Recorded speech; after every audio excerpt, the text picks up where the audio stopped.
السلام عليكم ورحمة الله وبركاته. بسم الله الرحمن الرحيم. الحمد لله رب العالمين، والصلاة والسلام على رسول الله وعلى آله وصحبه أجمعين، أما بعد. اللهم سبحانك لا علم لنا إلا ما علمتنا إنك أنت العليم الحكيم. رب اشرح لي صدري ويسر لي أمري واحلل عقدة من لساني يفقهوا قولي. അള്ളാഹുവിൻ്റെ മാർഗത്തിൽ ഞാൻ ഒരുപാട് സ്നേഹിക്കുന്ന സഹോദരങ്ങളെ, സുഹൃത്തുക്കളെ, നബി സല്ലല്ലാഹു അലൈഹി വസല്ലമ അനുചരന്മാരുടെ കൂടെ അങ്ങാടിയിലൂടെ നടക്കുകയാണ്. വഴിയരികിൽ നബി സല്ലല്ലാഹു അലൈഹി വസല്ലം ഒരു ചത്ത ആട്ടിൻകുട്ടിയെ കണ്ടു. അതിൻ്റെ ഒരു ചെവി മുറിഞ്ഞിട്ടുമുണ്ട്. കൂടെയുള്ള ആളുകളോട് അള്ളാഹുവിൻ്റെ റസൂലിൻ്റെ ചോദ്യം, അയ്യുക്കും യുഹിബ്ബു അന്ന ഹാദാ ലഹു ബിദിർഹം, ആരാണ് ഒരു ദിർഹം വില കൊടുത്തിട്ട് ഈ ആട്ടിൻകുട്ടിയെ വാങ്ങുക? അപ്പോൾ നബിൻ്റെ ആ ചോദ്യം കേട്ടപ്പോൾ സ്വഹാബിമാർക്കൊരു ആശ്ചര്യം. ആരാണ് ഒരു ചത്ത ആട്ടിൻകുട്ടിയെ ഒരു ദിർഹം കൊടുത്തിട്ട് വാങ്ങുക? നബിയെ, ഞങ്ങൾക്കാർക്കും അത് ആവശ്യമില്ല. വമാ നസ്നഉ ബിഹി, ആ ആടിനെ കിട്ടിയിട്ട് ഞങ്ങൾ എന്ത് ചെയ്യാനാണ്? ജീവനുണ്ടെങ്കിൽ പോലും ഇന്നഹു അസക്, അത് ചെവി മുറിഞ്ഞ ആടാണ്, അതൊരു ന്യൂനതയാണ്. ജീവനുണ്ടെങ്കിൽ പോലും ആരും അത് വില കൊടുത്തിട്ട് വാങ്ങാൻ കൂട്ടാക്കുകയില്ല. പിന്നെ ഒരു ചത്ത ആട്ടിൻകുട്ടിയാകുമ്പോൾ ഒരു ദിർഹമിന് ആരാണത് വാങ്ങുക? അപ്പോൾ ആ സമയത്ത് നബി സല്ലല്ലാഹു അലൈഹി വസല്ലമ അനുചരന്മാരോട് പറയുകയാണ്, ലദ്ദുന്യ അഹ്വനു അലല്ലാഹി മിൻ ഹാദാ അലൈക്കും, നിങ്ങൾക്ക് ഈ ആട്ടിൻകുട്ടി എത്ര നിസ്സാരമാണോ അതിന് നിങ്ങൾ എത്ര വില കൊടുക്കുന്നുവോ അത്ര വില പോലും ദുനിയാവിന് അള്ളാഹു കൊടുത്തിട്ടില്ല. ഞാൻ അള്ളാഹുവിൻ്റെ അടുക്കൽ ദുനിയാവിന് അത്ര വില പോലും ഇല്ല എന്നാണ് നബി സല്ലല്ലാഹു അലൈഹി വസല്ലം അവരെ പഠിപ്പിക്കുന്നത്. അവിടെ നബി എന്ന അധ്യാപകനെ കൂടി നമ്മൾ വായിക്കണം. കൺമുമ്പിൽ കാണുന്ന ഓരോ കാഴ്ചയിൽ നിന്നും സ്വഹാബിമാർക്ക് പാഠങ്ങൾ പഠിപ്പിച്ചു കൊടുത്ത ഗുരുനാഥനാണ് അള്ളാഹുവിൻ്റെ റസൂൽ സല്ലല്ലാഹു അലൈഹി വസല്ലം. ഓരോ വിദ്യാർത്ഥിയെയും അടുത്തറിഞ്ഞ ഒരു അധ്യാപകൻ, ഓരോരുത്തർക്കും ആവശ്യമുള്ള ഉപദേശങ്ങൾ ആവശ്യമുള്ള സമയത്ത് കൊടുത്ത ഒരു അധ്യാപകൻ. അള്ളാഹുവിൻ്റെ റസൂൽ സല്ലല്ലാഹു അലൈഹി വസല്ലമയുടെ കൂടെ ജീവിച്ച സ്വഹാബിമാർ അവർ എത്ര സൗഭാഗ്യവാന്മാരാണ് എന്ന് നമ്മൾ ചിന്തിക്കുക. നമ്മളെയും അള്ളാഹുവിൻ്റെ റസൂൽ സല്ലല്ലാഹു അലൈഹി വസല്ലമയുടെയും സ്വഹാബിമാരുടെയും കൂടെ സ്വർഗത്തിൽ ഒരുമിച്ച് കൂട്ടട്ടെ. പ്രിയപ്പെട്ടവരെ, ഖുർആൻ പറഞ്ഞത് എത്ര സത്യമാണെന്ന് നമ്മൾ ആലോചിക്കുക. റമദാൻ എന്ന് പറഞ്ഞാൽ ഒരുപാട് കാലമൊന്നുമില്ല, വളരെ കുറഞ്ഞ ദിവസങ്ങളാണ്. അയ്യാമം മഅദൂദാത്ത്, എണ്ണപ്പെട്ട കുറച്ച് ദിവസങ്ങൾ. നമ്മൾ പറയലില്ലേ, എത്ര പെട്ടെന്നാണ് കഴിഞ്ഞ ദിവസങ്ങളൊക്കെ തീർന്നു പോയത്. അതുപോലെ ഇനി ബാക്കിയുള്ള ദിവസങ്ങളും തീർന്നു പോകും. കഴിഞ്ഞുപോയ ദിവസങ്ങളെക്കാളും ശ്രേഷ്ഠമാണ് വരാനിരിക്കുന്ന 10 ദിവസങ്ങൾ. കഴിഞ്ഞുപോയ ദിവസങ്ങൾ എത്ര വേഗത്തിലാണോ നമ്മളോട് യാത്ര പറഞ്ഞത്, അതിനേക്കാളും വേഗത്തിൽ ഇനിയുള്ള 10 ദിവസങ്ങളും നമ്മളോട് വിട പറഞ്ഞ് തിരിച്ചു പോകും. ഈ സമയത്ത് നമ്മൾ ഓർക്കേണ്ടത്, മദീന പള്ളിയുടെ മിമ്പറിലേക്ക് കയറുന്നതിന് മുമ്പ് നബി സല്ലല്ലാഹു അലൈഹി വസല്ലം 3 തവണ ആമീൻ പറഞ്ഞു. സഹാബിമാർ ചോദിച്ചു, എന്താണ് കാരണം? അതിൽ ഒരു ആമീനിൻ്റെ കാരണം നബി സല്ലല്ലാഹു അലൈഹി വസല്ലം പറഞ്ഞത്, ജിബ്രീൽ അലൈഹി സ്വലാത്തു വസ്സലാം പ്രാർത്ഥിച്ചിരിക്കുന്നു, റജുലുൻ ദഖല അലൈഹി റമദാൻ സുമ്മൻ സലഖ ഖബ്ല അൻ യുഗ്ഫറ ലഹു, ഒരു മനുഷ്യൻ്റെ ജീവിതത്തിലേക്ക് റമദാൻ എത്തി. ആ റമദാനിൻ്റെ 30 ദിവസങ്ങൾ 29 ദിവസങ്ങൾ അയാൾ ജീവിച്ചു. ആ റമദാൻ തിരിച്ചുപോയി, അയാളുടെ പാപങ്ങൾ പൊറുക്കപ്പെട്ടിട്ടില്ല. ആ മനുഷ്യൻ നശിക്കട്ടെ എന്നാണ് ജിബ്രീൽ അലൈഹി സ്വലാത്തു വസ്സലാമ പ്രാർത്ഥിച്ചത്. ആ പ്രാർത്ഥനക്കാണ് അള്ളാഹുവിൻ്റെ റസൂൽ സല്ലല്ലാഹു അലൈഹി വസല്ലമ ആമീൻ പറഞ്ഞത്. കഴിഞ്ഞ 20 ദിവസങ്ങളെ പറ്റിയിട്ട് 19 ദിവസങ്ങളെ പറ്റിയിട്ടൊക്കെ നമ്മൾ ചിന്തിക്കുക. ഒരിക്കലെങ്കിലും നമ്മുടെ കണ്ണുകൾ നിറഞ്ഞിട്ടുണ്ടോ? ഒരിക്കലെങ്കിലും വിറക്കുന്ന ചുണ്ടുകളോടുകൂടി അള്ളാഹുവിനോട് നമ്മൾ നമ്മുടെ പാപങ്ങൾ ഏറ്റുപറഞ്ഞിട്ടുണ്ടോ?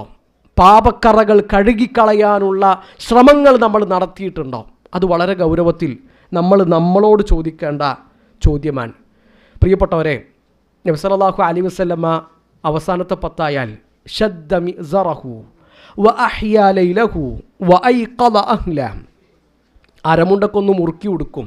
നബി ഇബാദത്തുകളിൽ സജീവമാകും. രാത്രിയെ അള്ളാഹുവിൻ്റെ റസൂൽ സല്ലല്ലാഹു അലൈഹി വസല്ലമ ജീവിപ്പിക്കും. നബി ഒറ്റക്കല്ല, വഅയ്ഖദ അഹ്ലഹു, നബി കുടുംബത്തെയും വിളിച്ചുണർത്തിയിരുന്നു. നമ്മൾ നാട്ടിലേക്കൊക്കെ കോൾ ചെയ്യുമ്പോൾ പ്രത്യേകം പറയുക നമ്മുടെ ഇണയോട്, നമ്മുടെ ഉമ്മയോട്, ഉപ്പയോട്, നമ്മുടെ മക്കളോട്, ഈ വരുന്ന 10 ദിവസങ്ങൾ അത് അങ്ങാടികൾ ചുറ്റിക്കറങ്ങാനുള്ള ദിവസങ്ങളല്ല, അത് ഇബാദത്തുകളിൽ സജീവമാകാനുള്ള സമയമാണ്. നിസ്കാരവും ഖുർആൻ പാരായണവും അദ്കാറുകളും പ്രാർത്ഥനകളുമായിട്ട് നമ്മൾ മുഴുകേണ്ട ദിവസങ്ങളാണ്. പ്രിയപ്പെട്ടവരെ, നമ്മുടെ ഉമ്മ ആയിഷ റളിയല്ലാഹു അൻഹ അള്ളാഹുവിൻ്റെ റസൂൽ സല്ലല്ലാഹു അലൈഹി വസല്ലമയോട് ചോദിക്കുന്നുണ്ട്, നബിയെ, ലൈലത്തുൽ ഖദറാണ് എന്ന് പ്രതീക്ഷിക്കാവുന്ന രാത്രിയിൽ ഞാൻ എന്താണ് അള്ളാഹുവിനോട് പ്രത്യേകമായിട്ട് ചോദിക്കേണ്ടത്? ഏറ്റവും ശ്രേഷ്ഠമായൊരു രാത്രിയെ പറ്റിയിട്ടാണ് ആയിഷ ബീവി ചോദിക്കുന്നത്. നബി സല്ലല്ലാഹു അലൈഹി വസല്ലമക്ക് ഏറ്റവും ഇഷ്ടപ്പെട്ട ആളാണ് ചോദിക്കുന്നത്, അല്ലേ? മനുഷ്യരുടെ കൂട്ടത്തിൽ നബി സല്ലല്ലാഹു അലൈഹി വസല്ലമ ഏറ്റവും കൂടുതൽ സ്നേഹിച്ചത് ആയിഷ ബീവിനെയാണ്. അംർ ഇബ്നു ആസ് റളിയല്ലാഹു അൻഹു ഒരിക്കൽ നബിനോട് ചോദിക്കുന്നുണ്ട്, അയ്യുന്നാസി അഹബ്ബു ഇലൈക്, അള്ളാഹുവിൻ്റെ റസൂൽ, നിങ്ങൾക്ക് ഏറ്റവും ഇഷ്ടപ്പെട്ടത് ആരെയാണ്? നിങ്ങൾ ഏറ്റവും കൂടുതൽ സ്നേഹിക്കുന്നത് ആരെയാണ്? അപ്പോൾ നബി സല്ലല്ലാഹു അലൈഹി വസല്ലം പറഞ്ഞു, ആയിഷത്തു, എനിക്ക് ഏറ്റവും പ്രിയപ്പെട്ടത് എൻ്റെ ആയിഷയാണ്. മിനർ റിജാൽ, ആണുങ്ങളുടെ കൂട്ടത്തിൽ ആരെയാണ്? ഖാല അബൂഹ, ആയിഷൻ്റെ ഉപ്പ അബൂബക്കറിനെയാണ് ഞാൻ സ്നേഹിക്കുന്നത് എന്നാണ്. സുമ്മമൻ, പിന്നെ ആരെയാണ്? പിന്നെ ഉമറാൻ. അപ്പോൾ നബി സല്ലല്ലാഹു അലൈഹി വസല്ലമ ഏറ്റവും കൂടുതൽ സ്നേഹിക്കുന്ന ആയിഷ ബീവിക്ക് ഏറ്റവും ശ്രേഷ്ഠമായ രാത്രിയിൽ ചൊല്ലാൻ വേണ്ടി പഠിപ്പിച്ചു കൊടുത്ത പ്രാർത്ഥനയാണ് അല്ലാഹുമ്മ ഇന്നക അഫുവുൻ തുഹിബ്ബുൽ അഫ്വ ഫഅഫു അന്നി. അല്ലാഹുവേ, നീ പൊറുക്കലിനെ ഇഷ്ടപ്പെടുന്നവനാണ്, നീ ഏറെ പൊറുക്കുന്നവനാണ്, നീ എനിക്ക് പൊറുത്തു തരണമേ. ആ പ്രാർത്ഥന ഈ ദിവസങ്ങളിൽ നമ്മുടെ നാവിലുണ്ടാകണം. അത് വെറും നാവ് കൊണ്ട് പറയേണ്ടതല്ല, നമ്മുടെ ഹൃദയത്തിൻ്റെ ഉള്ളിൽ നിന്ന് ആ പ്രാർത്ഥന പുറത്തേക്ക് വരികയും ചെയ്യണം. ഇപ്പോൾ നമ്മളൊക്കെ പ്രവാസികളാണ്. പലർക്കും റമദാൻ്റെ അവസാനത്തെ 10 ആയാലും ഡ്യൂട്ടികളുണ്ടാകും, തിരക്കുകളുണ്ടാകും. ഭൂരിഭാഗവും അങ്ങനെ ആയിരിക്കും. ഏത് തിരക്കുകൾക്കിടയിലും നമുക്ക് ചെയ്യാൻ പറ്റിയൊരു പണിയാണ് അദ്കാറുകൾ എന്നുള്ളത്. അദ്കാറുകൾക്ക് ഭാരമില്ലല്ലോ, അവിടെ നമ്മൾ റിസ്ക് എടുക്കേണ്ട ആവശ്യമില്ല, നമ്മൾ ഇടങ്ങേറാവേണ്ട കാര്യമില്ല. ഇപ്പോൾ സ്വർഗത്തിലെത്തിക്കഴിഞ്ഞാൽ അവിടെ പിന്നെ ഇബാദത്തുകളുണ്ടോ? സ്വർഗത്തിലെത്തിക്കഴിഞ്ഞാൽ പിന്നെ ഒരാൾ അവിടെ സ്വർഗത്തിൽ വെച്ചിട്ട് നിസ്കരിക്കേണ്ട കാര്യമില്ല, അയാൾക്ക് അവിടെ നോമ്പില്ല. നമുക്ക് റിസ്ക് എടുക്കേണ്ട ഒരു പണി അവിടെ ഇല്ല, സ്വർഗത്തിലില്ല.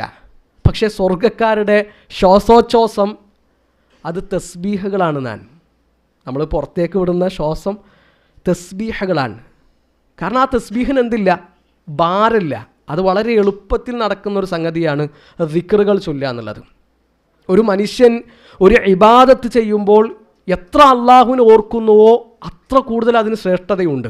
അപ്പോൾ നമ്മളെല്ലാവരും നോമ്പുകാരാണ്, എല്ലാവരുടെ നോമ്പിന് ഒരേ കൂലിയല്ല കിട്ടുക. നമ്മളെല്ലാവരും 5 വക്തും നിസ്കരിക്കുന്നുണ്ട്, എല്ലാവർക്കും ആ നിസ്കാരത്തിന് ഒരേ കൂലിയല്ല കിട്ടുക. ഒരു ഇബാദത്ത് ചെയ്യുമ്പോൾ അള്ളാഹുവിനെ ഏറ്റവും കൂടുതൽ ഓർക്കുന്നത് ആരാണോ അവർക്കാണ് ഏറ്റവും കൂടുതൽ കൂലി. 2 ആൾക്കാർ നോമ്പെടുത്തു, ഒരാൾ അള്ളാഹുവിനെ നന്നായിട്ട് ഓർത്തു, ആ നോമ്പിനിടയിൽ അയാൾ അള്ളാഹുവിനെ ഒരുപാട് സ്മരിച്ചു, അയാൾക്ക് കിട്ടുന്ന കൂലിയല്ല അള്ളാഹുവിനെ അത്രയൊന്നും ഓർക്കുകയും സ്മരിക്കുകയും ചെയ്യാത്ത ഒരാൾക്ക് കിട്ടുന്ന കൂലി. 2 കൂലിയും തമ്മിൽ എന്തുണ്ട്? നല്ല മാറ്റമുണ്ട്. അപ്പോൾ ധാരാളമായിക്കൊണ്ട് അള്ളാഹുവിനെ നമ്മൾ ഓർക്കുക. നമ്മുടെ രാവുകളിൽ, നമ്മുടെ പകലുകളിൽ ഇസ്തിഗ്ഫാർ നന്നായിട്ട് വർദ്ധിപ്പിക്കുക. നബി സല്ലല്ലാഹു അലൈഹി വസല്ലം പറഞ്ഞല്ലോ, ഒരു ദിവസം തന്നെ ഞാൻ 100 തവണ ഇസ്തിഗ്ഫാർ തേടുന്നുണ്ട്. ആ ഇസ്തിഗ്ഫാറിൻ്റെ നേട്ടങ്ങളും മെച്ചങ്ങളും ഒന്നും പലപ്പോഴും നമുക്കറിയാത്തത് കൊണ്ടാണ്. ഹസനുൽ ബസ്രി റഹിമഹുല്ലാഹു തആലയുടെ അരികിലേക്ക് ഒരാൾ വരികയാണ്. അയാൾ പറഞ്ഞു, കല്യാണം കഴിഞ്ഞു, കുറേ കാലമായി, കുട്ടികളില്ല. ഹസനുൽ ബസ്രി റഹിമഹുല്ലാഹു തആല പറഞ്ഞു, ഇസ്തിഗ്ഫിരില്ല, നിങ്ങൾ ഇസ്തിഗ്ഫാർ തേടുക, അള്ളാഹുലേക്ക് ഖേദിച്ച് മടങ്ങുക. അയാൾ തിരിച്ചുപോയി. അടുത്തൊരാൾ വന്നു, പറഞ്ഞു, മഴയില്ല, കൃഷിയൊക്കെ നശിച്ചു, ഇസ്തിഗ്ഫിരില്ല, നിങ്ങൾ ഇസ്തിഗ്ഫാർ തേടുക. 3-ാമത്തെ ആൾ വന്നു, പട്ടിണിയാണ്, ദാരിദ്ര്യമാണ്, പ്രശ്നമാണ്. അയാളോട് പറഞ്ഞു, ഇസ്തിഗ്ഫിരില്ല. ഇവരൊക്കെ വന്നത് പല പല കാരണങ്ങൾ പറഞ്ഞിട്ടാണ്. പക്ഷേ എല്ലാവർക്കും ഹസനുൽ ബസ്രി റഹിമഹുല്ലാഹു തആല നിർദ്ദേശിച്ചു കൊടുത്ത പരിഹാരം നിങ്ങൾ അള്ളാഹുവിനോട് ഇസ്തിഗ്ഫാർ തേടുക എന്നാണ്. അപ്പോൾ ഇതിങ്ങനെ ഹസനുൽ ബസ്രി റഹിമഹുല്ലാഹു തആലയുടെ സദസ്സിലുള്ള ആൾക്കാർ ശ്രദ്ധിച്ചു. അപ്പോൾ അവർ പറഞ്ഞു, ഉസ്താദേ, എല്ലാവരും വന്നത് പല പല കാരണങ്ങൾ പറഞ്ഞിട്ടാണ്. പക്ഷേ എല്ലാവർക്കും നിങ്ങൾ പറഞ്ഞു കൊടുത്തത് ഒരേ പരിഹാരമാണ്.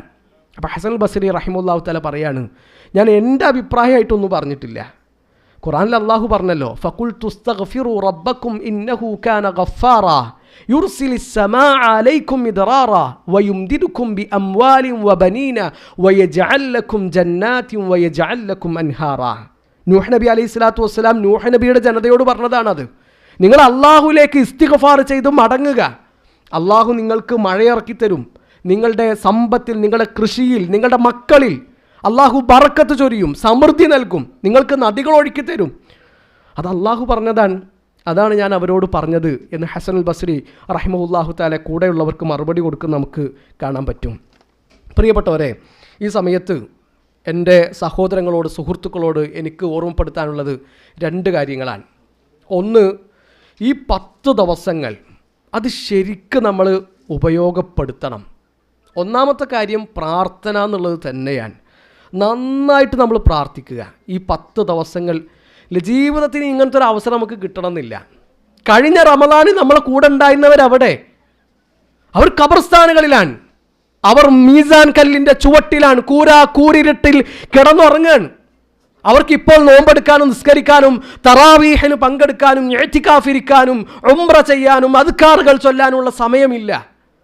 അവർ വേറെ ലോകത്താണ്. ഇവിടെ എന്താണ് അവർ ചെയ്തത് അത് അനുഭവിക്കാനുള്ള സമയത്താണ് അവരുള്ളത്. മരിച്ചവർക്ക് നഷ്ടപ്പെട്ടതും നമുക്കുള്ളതും സമയമാണ്. അതുകൊണ്ട് ശരിക്കും അള്ളാഹുവിനോട് പ്രാർത്ഥിക്കണം. ആ പ്രാർത്ഥന അള്ളാഹു കേൾക്കും. പ്രാർത്ഥന കൊണ്ട് അത്ഭുതങ്ങൾ ഉണ്ടാകും.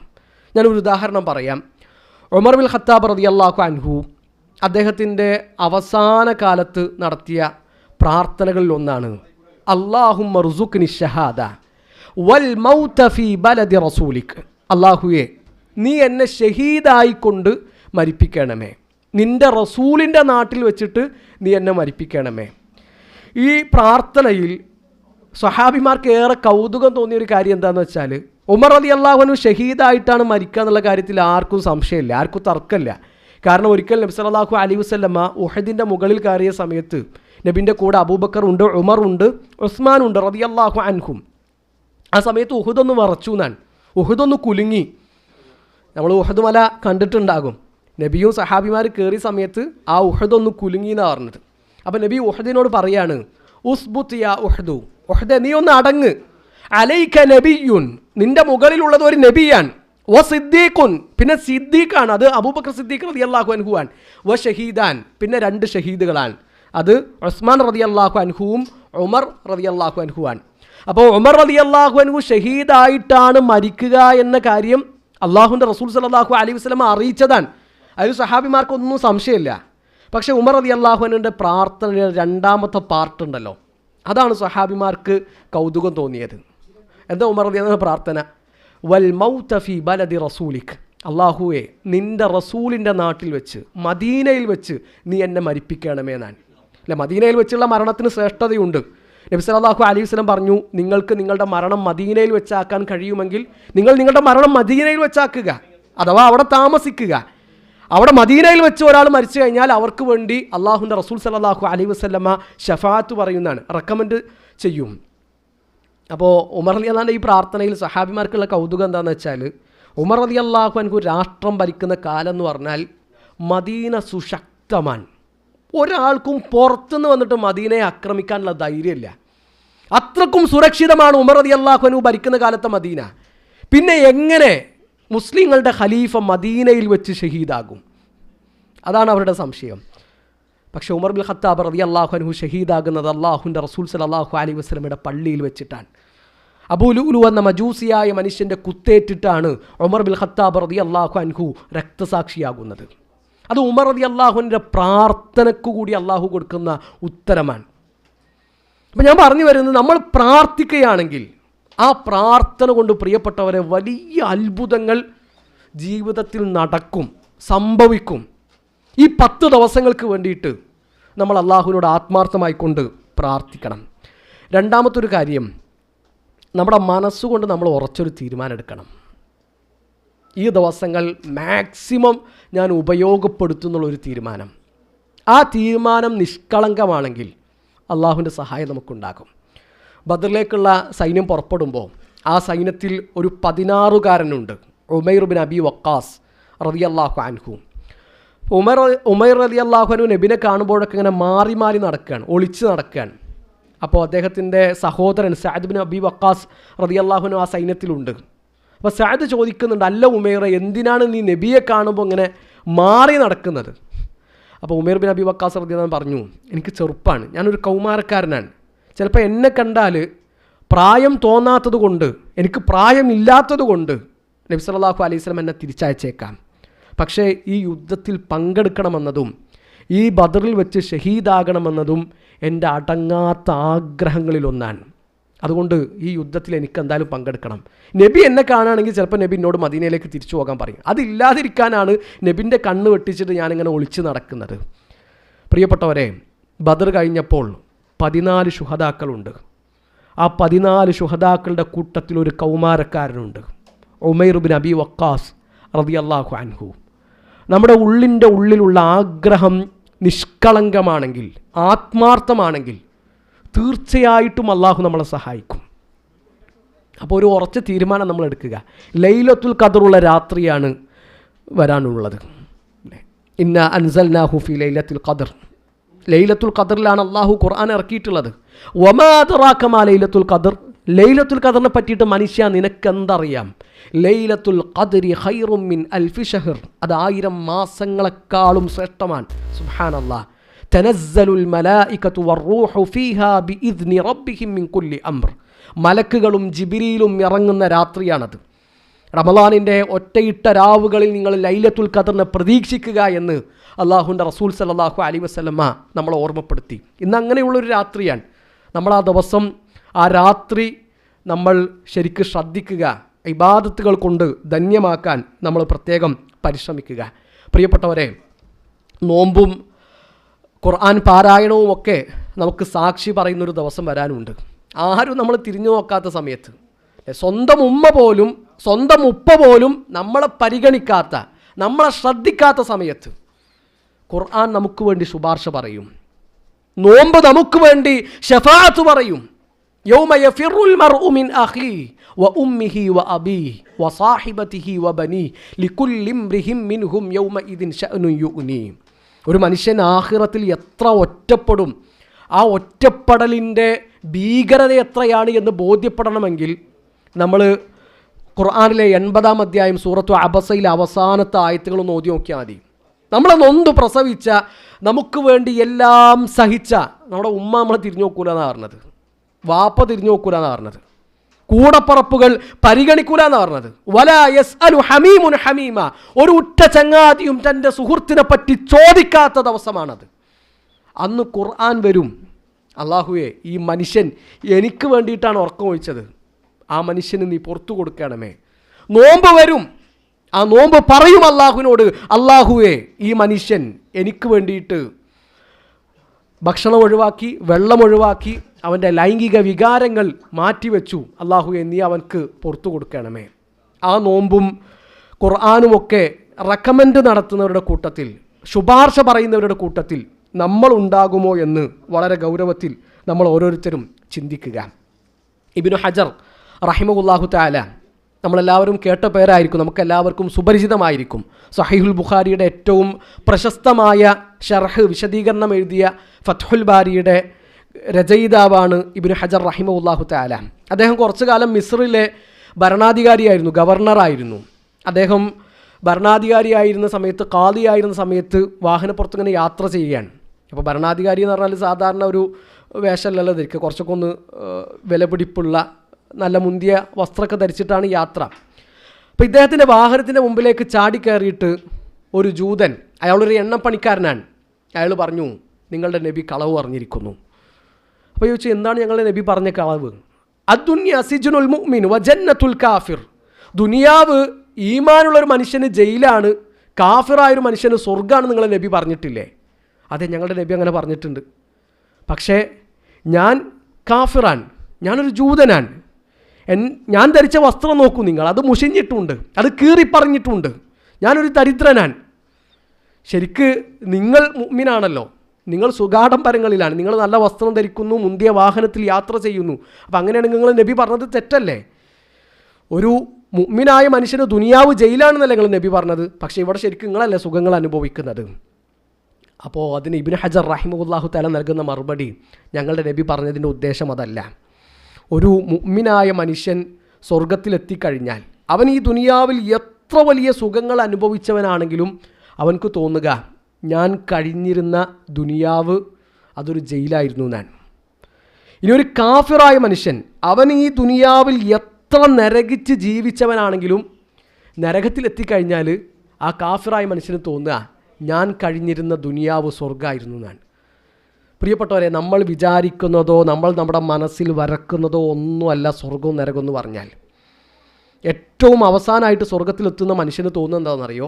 ഈ സ്വർഗത്തിലെ ഏറ്റവും വലിയ സുഖങ്ങളും അനുഭവങ്ങളും ആസ്വാദനങ്ങളും ഞാനാണ് അനുഭവിക്കുന്നതെന്നാണ്. ശരിക്കും ആ സ്വർഗത്തിലെ ഏറ്റവും താഴ്ന്ന പദവിയിലാണ് ആ മനുഷ്യനുള്ളത്. നരകത്തിലെ ഏറ്റവും ചെറിയ ശിക്ഷയെ പറ്റിയിട്ട് അള്ളാഹുവിൻ്റെ റസൂൽ സല്ലല്ലാഹു അലൈഹി വസല്ലം നമുക്ക് അറിയിച്ചു തന്നു. 2 ചെരുപ്പുകളാണ്. ആ ചെരുപ്പുകൾ ധരിച്ചു കഴിഞ്ഞാൽ തലച്ചോറ് വരെ തിളച്ചു മറിയുന്ന പറഞ്ഞത് നരകത്തിലെ ഏറ്റവും ചെറിയ ശിക്ഷയാണത്. ആ ശിക്ഷ അനുഭവിക്കുന്ന ഒരാൾക്ക് തോന്നുക, ഈ നരകത്തിലെ ഏറ്റവും കഠിനമായ ഏറ്റവും ഭീകരമായ ശിക്ഷ ഞാനാണ് അനുഭവിക്കുന്നതെന്നാണ്. ആ നരകത്തിലെ ഏറ്റവും ചെറിയ ശിക്ഷയാണത്. അതുകൊണ്ട് ആ നരകത്തിൽ നിന്ന് രക്ഷപ്പെട്ട് സ്വർഗത്തിലേക്ക് എത്താൻ നമുക്ക് കഴിഞ്ഞാൽ അതാണ് വിജയം, അതാണ് സൗഭാഗ്യം, അതാണ് യഥാർത്ഥത്തിൽ ജീവിതത്തിൻ്റെ ലക്ഷ്യം. ആ ലക്ഷ്യം നേടിയെടുക്കാൻ അള്ളാഹു നമ്മളെല്ലാവരെയും അനുഗ്രഹിക്കട്ടെ. പ്രിയപ്പെട്ടവരെ, സൂചിപ്പിക്കാനുള്ള 1-2 കാര്യങ്ങൾ. ഒന്ന്, ഈദ് കിസ്വ എന്നൊരു സംരംഭം നിങ്ങളെല്ലാവരും കേട്ടിട്ടുണ്ടാകും. കേൾക്കാത്തവരുണ്ടെങ്കിൽ അവർക്ക് വേണ്ടി ഒന്ന് പരിചയപ്പെടുത്തുകയാണ്. നമ്മുടെ നാട്ടിൽ പാവപ്പെട്ട കുട്ടികൾക്ക് പെരുന്നാളിന് ഒരു പുത്തൻ ഉടുപ്പെടുക്കാനുള്ള ഒരു സ്വകാര്യ സംരംഭം.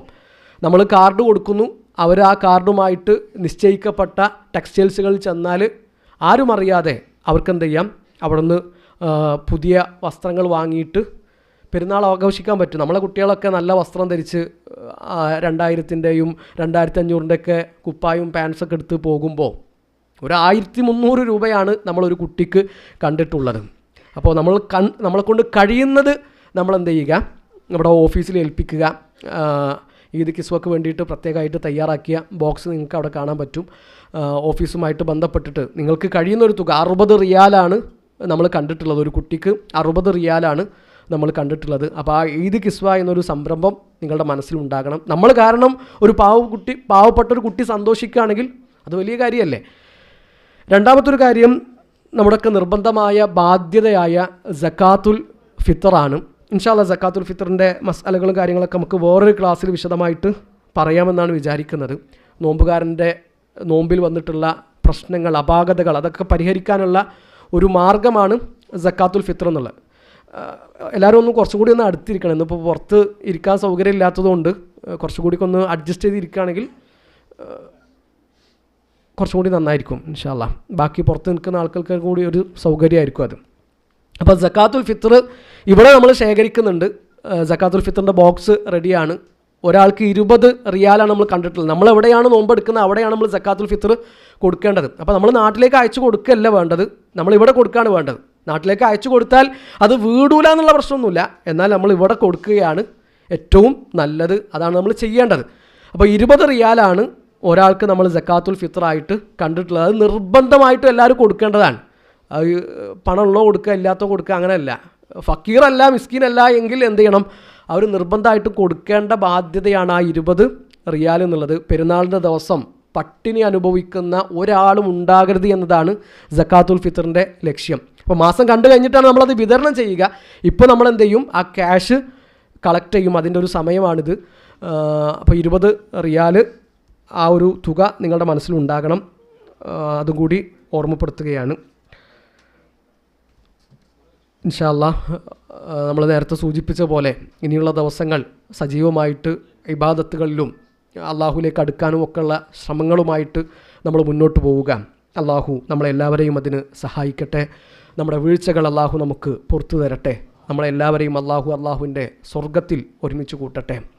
നമ്മുടെ പാപങ്ങൾ അള്ളാഹു നമുക്ക് പുറത്തു തരട്ടെ. അഖൂലു ഖൗലി ഹാദാ അസ്തഗ്ഫിറുല്ലാഹ ലി വലക്കും വലിജമീഇൽ മുസ്ലിമീൻ. ബാറക്കല്ലാഹു ഫീക്കും. ജസാക്കുമുല്ലാഹു ഖൈറ.